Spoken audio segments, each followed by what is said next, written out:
Kasus tersulit yang pernah Dokter Stefani tangani apa? Kasus tersulit itu waktu ada satu korban, itu saya ingat banget laki-laki, ya usianya masih cukup muda lah, datang diantar sama ibunya. Ibunya udah bilang sambil nangis-nangis nih, anak ini katanya tidur, handphonenya tiba-tiba meledak. Terus tahu-tahu meninggal. Tapi waktu saya lihat, saya periksa, ini kok lukanya aneh. Lukanya sama sekali nggak ada luka bakar, nggak ada luka pecahan. Lukanya itu yang saya banyak luka akibat kekerasan tajam yang waktu saya teliti sesuai dengan kasus pembacokan. Di bagian mana ya? Di Hampir sekujur tubuh. Tapi terutama di wajah benda tajam. Pada waktu itu ya saya bersihkan, saya periksa, kemudian saya sampaikan, dan ternyata ibu ini berbohong.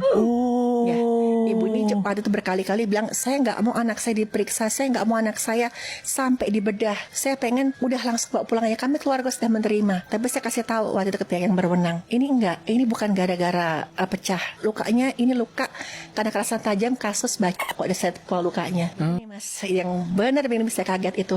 Ternyata anak ini memang dibacokin. Dan pelakunya adalah orang yang mau dilindungin sama ibu ini. Orang suaminya bukan? Pacarnya. Nggak jauh-jauh pasti itu. Nggak jauh-jauh. Jadi ibu ini memang saya pisah sama suaminya yang dulu.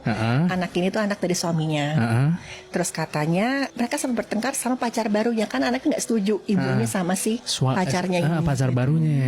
Sampai satu kali terus si ibu ini ada dengar anaknya teriak, ternyata udah dibacokin. Mungkin saking kecintaannya ya mas, ini juga saya heran ya. Ibu ini malah ngelindungin si pacarnya ini dengan bilang tadi handphonenya meledak, dan handphonenya benar dihancurin sama ibunya. Tapi sorry, ini pada saat datang itu kondisinya seperti apa ya? Kok bisa dia berkelit, HP-nya meledak gitu maksudnya? Nah itu karena kan wajahnya penuh luka. Hanya wajahnya saja berarti? Dan tangan, karena kan melindungi diri. Sisanya tidak ada luka? Luka pas ada, tapi kebanyakan di tubuh bagian atas. Makanya dia bisa bilang itu HP meledak. Tapi kan maksudnya nggak ada haknya buat kayak menolak diotopsi gitu? Ada sebenarnya sih misalkan sudah ini mengarah ke tindak pidana, harus diotopsi. Untungnya waktu itu yang berwenang juga tegas. Tergantung polisi maksudnya melihatnya ini tuh ada kecurigaan atau enggak gitu. Ini tindak pidana atau bukan gitu ya. Dan waktu itu kan saya kasih dasarnya kuat. Lukanya seperti ini. Ini nggak mungkin karena luka bakar dari handphone yang meledak sih bilang. Udah jelas sekali, tepinya rata sampai ke tulang, bahkan beberapa jarinya hampir putus karena dia waktu itu tidak menahan. Tapi sempat ada perdebatan lumayan agak alot juga waktu itu, karena keluarganya bersikeras ibunya ini meyakinkan keluarganya ini kecelakaan. Iya. Soalnya jelas kan ya kan, maksudnya nggak mungkin tiba-tiba nggak mungkin meledak dong, kan ini HP-nya ini gitu, nggak mungkin.